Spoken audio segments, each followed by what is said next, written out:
In this video हम लोग class ninth का फर्स्ट चैप्टर नंबर सिस्टम्स को देखेंगे। नंबर सिस्टम देखने से पहले आपको सिलेबस मालूम होना चाहिए क्लास 9 में क्या क्या सिलेबस है। पहले हम सिलेबस दिखा दे रहे हैं और फिर हम लोग नंबर सिस्टम से स्टार्ट करेंगे, क्योंकि जो कि नंबर सिस्टम क्लास 9 का फर्स्ट चैप्टर है। तो हम लोग पढ़ने का तरीका ये होगा, कोई भी चैप्टर से स्टार्ट करने से पहले हम लोग पहले उसका इंट्रोडक्शंस देखेंगे, अर्थात उसके बेसिक्स कौन कौन से कॉन्सेप्ट होते हैं, क्या क्या हम लोग को उसमें रीड करना है, क्या क्या पढ़ना है, क्या नहीं पढ़ना है, सब कुछ देखेंगे। उसके बाद हम लोग क्वेश्चंस, डायरेक्ट क्वेश्चंस किसी भी चैप्टर्स का हम लोग स्टार्ट नहीं करेंगे। डायरेक्ट क्वेश्चन से स्टार्ट करने से पहले हम लोग उसके बारे में बेसिक्स जानेंगे और उसके थ्योरीज, क्या उसके थ्योरीज हैं दिए हुए हैं और उससे क्या क्या कॉन्सेप्ट बनते हैं, फिर हम लोग क्वेश्चंस पे चलेंगे। चलिए पहले मैं सिलेबस की बात कर लेता हूँ, उसके बाद हम लोग फिर देखेंगे चैप्टर्स को स्टार्ट करेंगे। सिलेबस, तो सिलेबस को बेसिकली 5-6 टाइप्स में डिवाइड है 9th का। पहले नंबर सिस्टम से, नंबर सिस्टम में आपको क्या क्या पढ़ना बात करेंगे। फिर उसके बाद अलजेब्राज है, फिर कोऑर्डिनेट ज्योमेट्री है, कोऑर्डिनेट ज्योमेट्री, फिर ज्योमेट्री, फिर मेंसुरेशन और फिर एस्थेटिक्स एंड प्रोबेबिलिटी। तो आपको पता होना चाहिए मेंसुरेशंस में क्या होता है, मेजर्स करते हैं किसी का एरिया, पेरीमीटर्स, वॉल्यूम, ये सब। तो ये मेंसुरेशंस की बात हो। एस्थेटिक्स एंड प्रोबेबिलिटी, प्रोबेबिलिटी मतलब किसी भी होने की संभावना। प्रोबेबिलिटी तो आप समझ सकते हैं, एस्थेटिक्स डायरेक्ट है, मीडियन, उसके बाद ही एस्थेटिक्स आ जाता है और प्रोबेबिलिटी। फिर ज्योमेट्री में हम लोग ज्योमेट्री पढ़ते हैं, जियोमेट्री अर्थात किसी को मेजरमेंट्स, जिसमें कुछ थ्योरम्स होते हैं, ट्रायंगल्स होता है और सर्कल्स होता है। फिर कोऑर्डिनेट ज्योमेट्री होता है, अलजेब्रास, अलजेब्रा क्वाड्रेटिक इक्वेशंस के थ्रू अलजेब्रा, फिर हम लोग उसमें फिर आप लोगों को पढ़ना इक्वेशंस के थ्रू ही पढ़ना। और फिर नंबर सिस्टम, तो पहले नंबर सिस्टम हम लोग देख लेते हैं। उसके बाद नंबर सिस्टम, नंबर सिस्टम को आपको पता होना चाहिए। नंबर को 2 पार्ट्स में डिवाइड किया गया है, फर्स्ट और सेकंड। हम लोग देख लेते हैं। एक होता है रियल नंबर और एक होता है इमेजिनरी। तो हम लोगों को रियल नंबर पढ़ना है, इमेजिनरी नंबर 11th का सिलेबस है, आपको पता है, तब भी हम बता दे रहे हैं। इमेजिनरी नंबर वो जो एग्जिस्ट नहीं करता, जैसे √-1 तो इमेजिनरी नंबर में आ जाए, और इसको हम लोग डोनेट करते हैं आयोटा से, आई से डोनेट करते हैं, और इसको हम लोग बोलते हैं आयोटा। तो इसको आप पता है, इसलिए हम इसको नहीं पढ़ना है। फिर और कुछ हम बता दे रहे हैं। I² जो आपका वैल्यू होता है, I² -1 का वैल्यू होता है, और I का पावर 4 जो होता है 1 के बराबर होता है। तो ये सब नहीं पढ़ना है, इमेजिनरी में आ जाता है। हम लोग को रियल पढ़ना है। रियल को हम लोग देखते हैं इंटीजर्स हो गया, इंटीजर्स में आ जाता है। फिर हम लोग देखते हैं इंटीजर्स को 2 पार्ट्स में हम लोग डिवाइड करते हैं। इंटीजर्स को कौन, रेशनल और इरेशनल।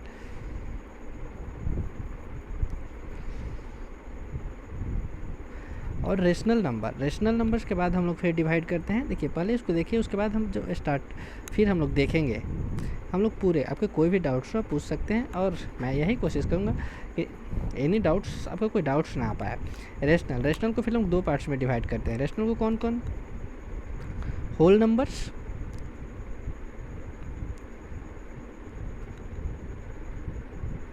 और एक का जो आपका आ जाता है होल नंबर, और इंटीजर्स और नेचुरल नंबर।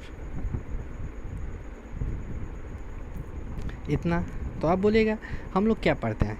इतना ही तो एक तरह से चार्ट्स है, सब कैसे एग्जिस्ट करता है। हम लोग पहले देखते हैं नेचुरल नंबर। काउंटिंग नंबर किसको बोलते हैं, इतना आप समझ गए हमको क्या पढ़ना है। इसलिए अब हम स्टार्ट करते हैं सिलेबस को। ये मेरा हो गया कि जो नंबर सिस्टम है, नंबर सिस्टम हमको क्या पढ़ना है। तो नंबर सिस्टम में हम लोगों को इतना पढ़ना है, ये हम लोगों को नहीं पढ़ना है, इसको पढ़ना है। तब हम लोग स्टार्ट कर लेते हैं। चलिए हम लोग स्टार्टिंग से क्या पढ़ते आ रहे हैं, काउंटिंग का। हम लोग किसको काउंट करते हैं, काउंटिंग नंबर। तो काउंटिंग नंबर कौन होता है, जैसे हम लोग पढ़ते हैं 1 2 3 4, अर्थात एनीथिंग इन्फिनिटी लगा देते हैं। तो ये हो जाता है काउंटिंग नंबर। तो काउंटिंग नंबर को ही सेकंड्स नाम से अनदर्स नेम से जाना जाता है, जिसको हम लोग बोलते हैं नेचुरल नंबर। तो नेचुरल नंबर को ही काउंटिंग नंबर बोलते हैं। नेक्स्ट स्टेप आता है, अब हम तो समझ गए कि नंबर सिस्टम। इसके बाद अभी तो 0 एग्जिस्ट करता है, √ में आता है, P/Q के फॉर्म में आता है, तो वो सब नंबर था, हम लोग बारी से था। पर इतना समझे नेचुरल नंबर ये होता है। फिर जब होल नंबर्स की बात आती है, होल नंबर, तो 0 और उसके बाद टोटल्स जो हो जाता है आपका 1 2 3, अर्थात 0 और उसके बाद हम लोग ऐड कर देते हैं नेचुरल नंबर। 0 + नेचुरल नंबर, तो इसको हम लोग बोलते हैं होल नंबर। देखिए, एनी डाउट्स? इसके बाद हम लोग नेक्स्ट स्टेप पे बात करते हैं। जब होल नंबर्स हो गया, इसके बाद क्या आते हैं? होल नंबर्स के बाद फिर हम लोग ये तो हो गया, फिर कुछ माइनस में नंबर आते हैं। आपके दिमाग में एनी क्वेश्चन आता है, आपको कभी भी ये क्वेश्चन आना ही चाहिए, व्हाट और वाई, क्यों और कैसे। तो माइनस तो आते हैं, तो माइनस को कैसे, तो फिर हम लोग माइनस ऐड जब करते हैं, जैसे -1, -2, -3, ये सब नंबर्स आए, तो ये किस में आते हैं? फिर कुछ आते हैं जैसे 2/4, 2/3, ये नंबर किस में है? चलिए हम देख लेते हैं। फिर हम लोग होल नंबर के बाद इंटीजर्स को पढ़ते हैं। नेक्स्ट स्टेप मेरा आता है इंटीजर। इंटीजर्स मेरे पास दो पार्ट्स में इंटीजर्स को हम लोग डिवाइड करते हैं, एक रेशनल और एक इरेशनल। इंटीजर्स को पहले हम लोग देख लेते हैं, उसके बाद रेशनल है। इंटीजर्स में आता है जैसे -∞, -3, -2, -1 और 0, इसके बाद 1, 2, 3, 4 और इन्फिनिटी। तो आप समझ गए, इंटीजर्स -∞ से लेकर इन्फिनिटी प्लस इन्फिनिटी तक होता है, तो इसको इंटीजर्स बोलते हैं। इसमें 0 भी एग्जिस्ट कर जाता है। इसके इधर क्या होता है, ये तो आपको पता है ना, ये नेचुरल्स नंबर है, इसको लेकर टोटल होल नंबर है। लेकिन हम आपको पता होना चाहिए, ये 1 से लेकर इसको बोलते हैं पॉजिटिव इंटीजर्स, और इधर हम बोलते हैं, सेकेंड पेन में यूज़ कर लेता हूँ, ज़्यादा आसानी होगी, और इसको हम लोग बोलते हैं निगेटिव इंटीजर्स। इतना तो आप समझ गए। 0 ना ही इंटीजर से, 0 को हम लोग इंटीजर्स, 0 ना ही पॉजिटिव इंटीजर है और ना ही नेगेटिव इंटीजर्स है। इंटीजर्स में तो आता है पॉजिटिव और नेगेटिव कुछ नहीं होता है, ठीक है, एक तरह से कांस्टेंट होता है, बस एग्जिस्ट करता है जहाँ यूज होता है।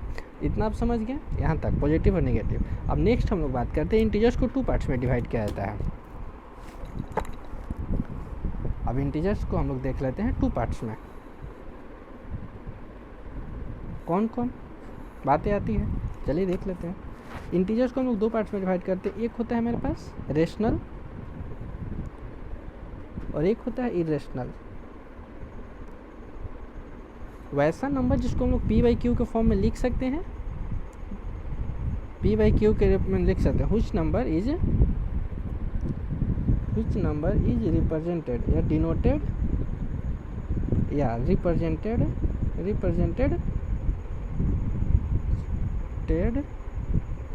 by form of p/q, इसको बोलते हैं। इसके कुछ कंडीशंस होते हैं, जो q होता है वो 0 के इक्वल्स नहीं होगा, इतना ध्यान रखिएगा।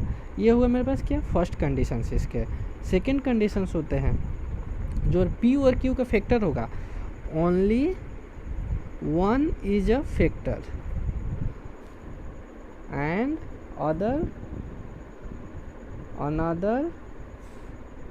other factor is not exists। इतना आप समझ गए। जैसे मैं आपको कुछ एग्जांपल समझा देता हूँ। जैसे अगर हम 3/4 लिखे हैं, it is rationals number, but अगर इसको हम लिखते हैं 3/6, ये रेशनल्स नंबर नहीं होगा। क्यों? क्योंकि इसके एक और फैक्टर्स बन रहे हैं। सॉरी, जैसे हम लोग 4/6 लिखते हैं, तो 4/6 के एक और फैक्टर्स बन जा रहे हैं ना। जैसे हम इसको कौन कौन फैक्टर देख सकते हैं आप, 1, 2 और 2, और इसको लिख सकते हैं 1, 2 और 3। तो एक तो ये एग्जिस्ट होता है, लेकिन अगर ये 2 एक एक्स्ट्रा फैक्टर होगी, इसलिए नहीं हो पाएगा। लेकिन यहाँ और कोई फैक्टर नहीं है, केवल ओनली वंस, तो इतना आप ध्यान रखिएगा, ठीक है। अभी और चीज़ के बहुत प्रॉपर्टीज़ हैं, प्रॉपर्टी अभी तो नहीं स्टार्ट किए हैं, अभी बस हम इंट्रोडक्शन ले रहे हैं, कौन कौन नंबर्स होते हैं। उसके बाद हमको बारी बारी से पढ़ना है, होल्स नंबर क्या है, उसके प्रॉपर्टीज़ अलग हैं, फिर नेचुरल्स नंबर के प्रॉपर्टीज़, इरेशनल सारे के प्रॉपर्टीज़ अलग अलग हैं। इस वीडियोज़ में केवल हम लोग इंट्रोडक्शंस देख रहे हैं, इसके बाद हम लोग आगे की नेक्स्ट वीडियोज़ में बात आती है इरेशनल नंबर। वैसा number which number is not denoted in form of p/q, इसको हम p/q के रूप में नहीं डिनोट करते हैं। इतना आप समझ गए। तो यहाँ q कुछ भी हो सकता है, जैसे q अगर 0 आ जाए, अगर q = 0 कर देते हैं हम, तो नहीं डिनोट कर सकते हैं, क्योंकि एक फॉर्म में हो जाता है, क्योंकि 0 से तो इन्फिनिटी हो जाता है। चलिए, ये रहा मेरा इस चैप्टर्स में, इतना पढ़ना है। फिर और भी कुछ नंबर्स होते हैं, मैं आपको बता देता हूँ। जैसे कुछ इवन नंबर ये तो आपने पढ़ा होगा, लेकिन मैं फिर भी बता देता हूँ क्योंकि बहुत से बच्चे को कन्फ्यूजन्स होती है। ऑड नंबर और प्राइम नंबर। इवन हुआ जब फैक्टर्स, बताइए आप खुद से सोचिए इवन कौन सा होता है। वो हम लोग पढ़ लेते हैं लेकिन अच्छी डिफिनेशंस नहीं पढ़ते हैं। वो number which number is multiple of 2। इस जो 2 का मल्टीपल होगा वो इवन नंबर होता है, और जो 2 का मल्टीपल्स नहीं होता है वो सारे ऑड में आ जाते हैं। Which number is not multiple of 2 is a odd number. और प्राइम नंबर वो होता है जिसका factors, which number have a factor of 1 and on, खुद का, विच नंबर हैव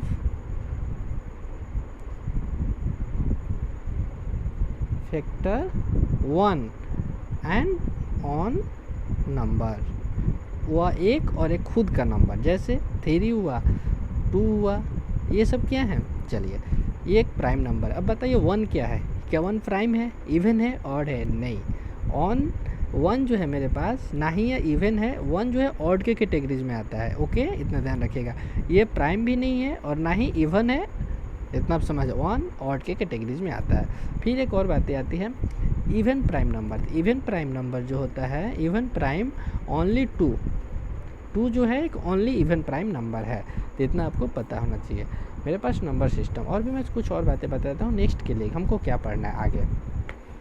फिर हम लोग पढ़ेंगे रेशनल्स नंबर। रेशनल्स नंबर में हम लोगों को पढ़ना है उसकी properties. Rational number whole numbers की प्रॉपर्टी, जैसे सक्सेसिव, हम लोग को असिस्टिव अर्थात एडिशन, सब्ट्रैक्शंस, मल्टीपल्स, ये सब रेशनल्स नंबर आते हैं, उनके प्रॉपर्टीज़ में हम लोग को पढ़ना है।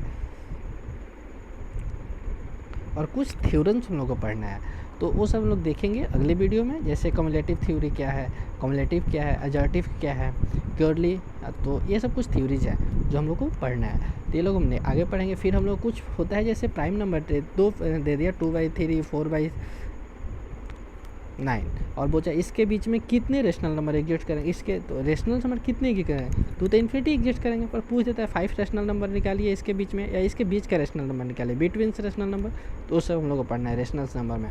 फिर हम लोगों को आगे बढ़ना है, प्रूफ दैट्स कुछ पढ़ने हैं, फिर कुछ अलग अलग, जैसे फिर हम लोग को डेसिमल्स पढ़ने हैं, और इरेशनल से कुछ पढ़ने को प्रूव कीजिए को है कि रेशनल नंबर नहीं है। जैसे √3 एक तो इरेशनल नंबर है लेकिन इसको प्रूव कीजिए। तो ये सब कुछ आगे नेक्स्ट चैप्टर्स में। फिर चलिए यही कुछ था। अब थैंक यू सो मच।